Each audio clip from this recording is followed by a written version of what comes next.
Hair, more specifically mixed race people's hair, is not all that it's cracked up to be. There's a lot of people out there who have this misconception about mixed race people like me having the good hair and black people having the nappy hair. Okay, there's no such thing as mixed race people having the good hair. Very few of us actually have it. Most of us actually have either thick and coarse hair, or thick and curly, or wavy hair. Most enough always thick, and sometimes different lengths also. Could be short, it could be medium, it could be long. And mixed race people's hairs are very difficult to control and to maintain. Now, it can be very painful for us as well when our hair are being done, especially by mothers who are not experienced with hair like ours. For me, when I was a child, my hair was very curly, very thick, and very bushy, and the texture is near enough the same as a black person's hair. And my mom, because she is black, she doesn't do things very gently. She will comb my hair, and she will put the comb through it hard, and she'll be going through it, and it will always be catching. It won't go through nicely. Our hair is not always soft. My hair was not always soft. From when I was a child, when she did that, she always used to make me cry. Tears will come down my eyes and I'll be crying in pain. And my mother won't take much notice of it, because as far as she's concerned, she is trying to do my hair and get me ready for me to go to school. Now, when I'm sitting there and I'm crying and I'll be pulling my head, she'll be telling me, hey, because it's very painful. And she's not taking that into consideration. And I have to sit there and grit my teeth and go through it. Or they are feeling committing on susun yet. It's no joke. And my grandma also used to do my hair for me, and she was much better at it. She has no experience in dealing with mixed people's hair, but when it came to mine, she always did it in a way that it never hurt me. I never once cried when she did my hair. And if it was ever between my mother and my grandmother doing my hair, I'll always choose my grandmother over my mother, simply because the pain was too much for me to bear. And for me, I didn't do my own hair up until I was about 15 or 16 years old, and that is quite late for a girl to usually do her own hair, mainly because I couldn't control my own hair. I couldn't actually do it myself because it was so difficult. And it got to a point where my mother got fed up of doing my hair every morning and me always crying in pain. So she resorted to putting extensions in my hair, and it took 3 days for it to complete. 3 days. And she kept it in my hair for about 4 to 6 months, I think, just so she wouldn't have to touch my hair every morning.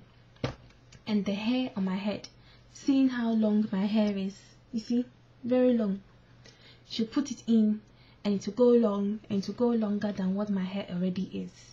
And there was so much on my head. My head was like this. I'll be walking with my head like this because it was so heavy. My goodness, I'll be in school and people will be laughing at me because, one, it wasn't something I was used to, and two, with my head held back like this, it was very difficult to maintain because my back of my neck was aching, and I have to always try and pull it forward like this. Always pull forward and walk straight. It was ridiculous. My goodness, the things I went through just because of my hair is no joke. No joke. And when there's a lot of mixed people out there. The same way we all come out in different shades. It's the same way that we too also come out with different hair textures, and we can't all be based. We're not all like Mariah Carey. We don't all have the pure white skin with the nice blonde hair, so it's not like a white person's hair. The hairs is probably much easier to manage. For the rest of us, it's not. And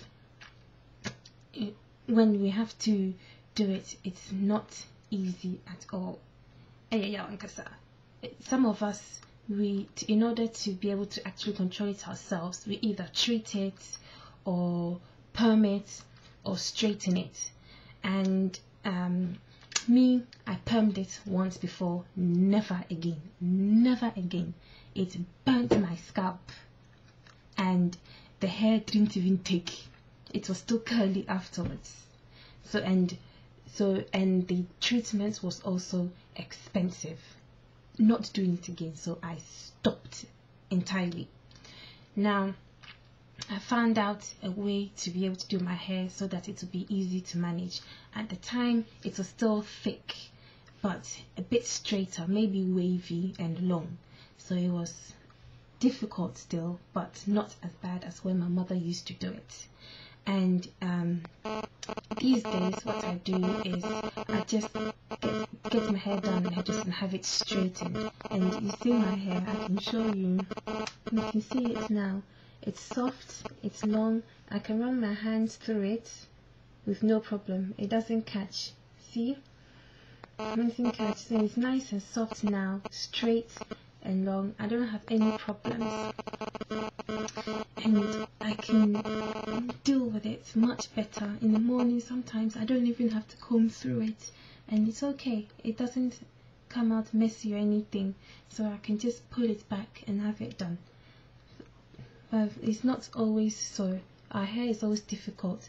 There are some people out there, mostly black women, who are out there and wanting to get off with a white man so that they can have a mixed race child, so that they can have the good hair.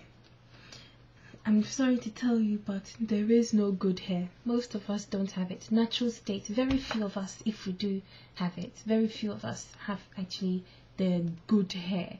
And most of us in its natural state is difficult to maintain. It's curly, coarse, thick, and anything else that you want to do it's not worth putting your child through that hassle, especially if you're a woman who has no experience whatsoever with dealing with mixed race kids' hair. Don't do it. It's not true, the perception that they've put out there about our hair. It is not as good as people seem to think it is. All the hype is rubbish. Ignore them. Ignore it. Coming from a mixed race girl, I'm telling you, it's not. If the hair was as good as they say it was, I'll be here hyping the hair up, but I'm not, because I know how difficult it is for a mixed race person to have hair as it is, and for it to be combed through and all the pain that we have to go through. So please don't be one of those who wish they had a mixed race person's hair, because for all you know, that mixed race person's hair is going through much worse treatment than your own. The pain that they have to go through just to get the hair combed and nicely done every morning, you may not be going through as much pain as that. So whatever you were born with, keep it as that, and don't be wishing anything else. We're all born with what we're born with. The same way we are born with whatever skin color we have is what we have. You can't necessarily change it. If you want to perm your hair, that is your choice. But don't do so thinking, oh, you want your hair to be like ours, because ours is difficult to maintain. It's very difficult. I just want to give a big shout out to Jagonzi 200. Me and him are fighting at the moment, but Charlie, without tell why. Let's be cool. I'm only kidding. We're fine. Me and him were just messing around. And I want to give a big shout out to where I schooled back in Ghana, to Swedru International School, also known as Swiss. That school, the Biwa. I love that place. And had I stayed on, I would have progressed to Swiss School. That would have been the SSS that I would have gone to, because that school also did B. But given that I didn't stay, unfortunately, I couldn't go. And for the teachers in Swiss who caned me well in class, I remember you, Pa. I don't remember your name, but I remember you. Okay? You are forgiven for all the canings you gave me, just for small things that I did in class. Anyway, I'd just like to thank all those who have supported me since my first video, for all those who have commented, have liked my videos, and have subscribed to my channel. For all those who are now watching my video, I'd just like to ask you to take time out to either like my video, to comment on it, and or to subscribe to my channel as well. Your support is highly appreciated. Thank you very much. Bye.